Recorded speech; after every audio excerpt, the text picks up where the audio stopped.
할렐루야. 날마다 주님과 함께 하시기 바랍니다. 킹스튜브 050104 르호보암 왕의 네 번째 강의, 르호보암 17년 통치에 대한 총평입니다. 숫자는 강의 때마다 반복 설명드립니다. 05 왕들의 리더십 5가지 챕터 중에서 5번째 남왕국 유다 왕들의 이야기입니다. 01 남왕국 유다 20명 왕들 중에서 초대 임금 르호보암에 대한 이야기입니다. 04 르호보암의 4가지 이야기 중에서 4번째, 르호보암은 어떻게 왕이 되었고 성경은 르호보암에 대해서 어떤 평가를 내리고 있는가, 오늘 공부하도록 하겠습니다. 먼저 알아야 할 것은요, 르호보암의 생애를 크게 두 시기로 나눠볼 수 있습니다. 왕이 되기 전 40년과 왕이 된 이후 17년입니다. 첫째로 르호보암의 승계. 르호보암은 41세에 왕이 되었습니다. 솔로몬의 아들 르호보암은 유다 왕이 되었으니 르호보암이 왕위에 오를 때의 나이가 41세라. 그런데 솔로몬의 아버지 솔로몬의 통치 기간이 40년입니다. 솔로몬이 예루살렘에서 온 이스라엘을 다스린 날수가 40년이라. 그러므로 르호보암은 아버지 솔로몬이 왕이 될 무렵에 태어나서 솔로몬 제위 40년 동안 왕자로 살다가 왕이 된 인물입니다. 그의 40년 왕자의 삶을 분석해보면, 첫째는 불안했던 어린 시절이 있었습니다. 솔로몬이 왕이 될 무렵, 그러니까 다윗이 임종하고 엄청난 사건이 있었습니다. 다윗은 평소에 현명한 아들 솔로몬에게 왕위를 물려주겠다고 약속을 했었습니다. 그런데 다윗이 노쇠해서 정신이 오락가락할 때에 솔로몬의 형 아도니아가 스스로 왕이 되겠다고 깃발을 들었습니다. 다윗이 망명 생활할 때부터 평생 함께했던 군대 장관 요압과 제사장 아비아달이 아도니아 편에 섰습니다. 그런데 다윗이 정신이 잠깐 돌아오면서 다시 모든 것이 정상으로 돌아오고 솔로몬이 왕이 되고, 그리고 다윗은 세상을 떠납니다. 솔로몬이 왕이 됐지만 그러나 그 자리가 불안합니다. 솔로몬의 형 아도니아가 권력을 포기하지 않고 군권을 쥐고 있는 요압 장군, 그리고 대제사장 아비아달이 그쪽이었기 때문에 그렇습니다. 솔로몬의 왕권이 심각하게 위협받고 있었습니다. 결국 물리적인 충돌이 일어나서 대제사장인 아비아달은 고향으로 추방당하고 형 아도니아와 군대장관 요압은 처형당합니다. 이때부터 솔로몬의 왕위가 견고하고, 이때 기간을 정확하게 알 수는 없지만 르호보암 왕자의 태어나서 성장하는 어린 시절이 바로 이 불안한 상황이었습니다. 그 다음에 화려했던 왕자 시절입니다.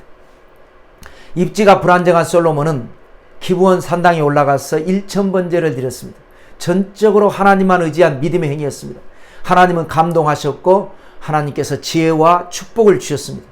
솔로몬은 하나님이 주신 지혜로 반란 세력들을 물리치고 왕권 안정시키고 탁월한 외교와 무역으로 이스라엘의 황금 시대를 완성했습니다. 르호보암의 왕자의 성장 시기가 바로 이 시기입니다. 그 다음에 어수선한 장년 시절입니다. 성경에 솔로몬이 이스라엘 여인을 아내로 취하였다는 기록은 없습니다. 다만 이방의 많은 여인을 사랑했다는 기록이 많죠. 솔로몬 왕이 바로의 딸 외에 이방의 많은 여인을 사랑하였으니 곧 모압과 암몬과 에돔과 시돈과 헷 여인이라. 이 말씀에 근거하면 첫 번째 맞이한 정비는 애굽에서 시집온 바로의 딸입니다.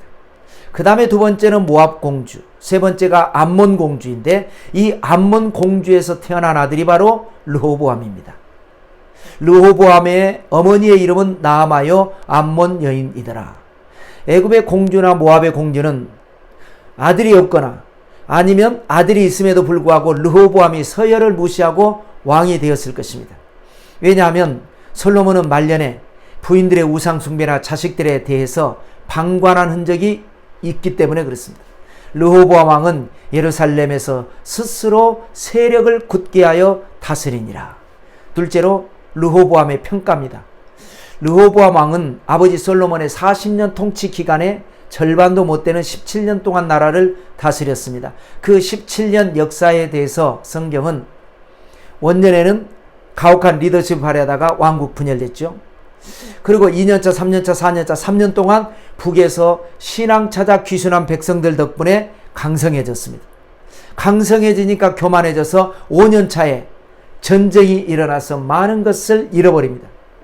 그리고 나머지 12년에 대한 기록이 없습니다. 다만 성경은 그의 7위 17년에 대한 총평을 기록을 했는데 열왕기 기록과 역대기 기록을 나눠서 살펴볼까요? 먼저 역대기 기록을 보겠습니다. 르호보암이 악을 행하였으니 이는 그가 야훼를 구하는 마음을 굳게 하지 아니함이었더라. 역대기 기자는 간단하게 두 가지로 표현합니다. 악을 행하였다. 하나님을 구하는 마음을 굳게 하지 않았다. 무슨 의미죠? 최악은 아니었다는 거죠. 때로 하나님을 구하기는 했는데 환경 따라, 사람 따라, 상황 따라 변질돼 버리고 그래서 결과적으로 악을 행해 버리고 말았습니다. 자, 그러면 열왕기 기록을 보면요. 열왕기 기자는 역대기에 비해서 구체적으로 기록했습니다. 르호보암 17년 동안 남왕국 유다에 대해서 다음과 같이 기록합니다. 유다가 야훼 보시기에 악을 행하되 그의 조상들이 행한 모든 일보다 뛰어나게 하여 그 범한 죄로 야훼를 노엽게 하였으니 이는 그들도 산 위에와 모든 푸른 나무 아래에 산당과 우상과 아세라상을 세웠습니다. 그 땅에 또 남색하는 자가 있었고 야훼께서 이스라엘 자손 앞에서 쫓아내신 국민의 모든 가증한 일을 무리가 본받아 행하였더라. 자, 정리를 하면 첫째는 조상들보다 더 하나님을 노였겠다. 광야 40년 동안 원망했죠. 불평했죠. 그 조상들. 사사시대 각기 자기 소견에 옳은 대로 행하였죠. 엘리 제사장 시대 타락하고 부패했죠. 사울 왕 시대 하나님을 거역했죠. 그것보다 더 했다라는 거예요. 또 두 번째는 우상숭배. 산 위에 푸른 나무 아래 산당을 세우고 아세라상을 세워 우상을 섬겼다. 또 세 번째, 그 땅에 남색하는 자가 있었다. 동성연애가 있었다는 겁니다. 네 번째, 쫓아내신 국민의 모든 가증한 일을 본받아 행하였더라. 쫓아내신 백성이라고 하는 것은 가나안의 7족속을 말합니다. 가나안의 7족속이 너무나 타락하고 부패해서 하나님께서 오래 참고 참았다가 결국 그들을 쫓아내고 세운 나라가 이스라엘입니다.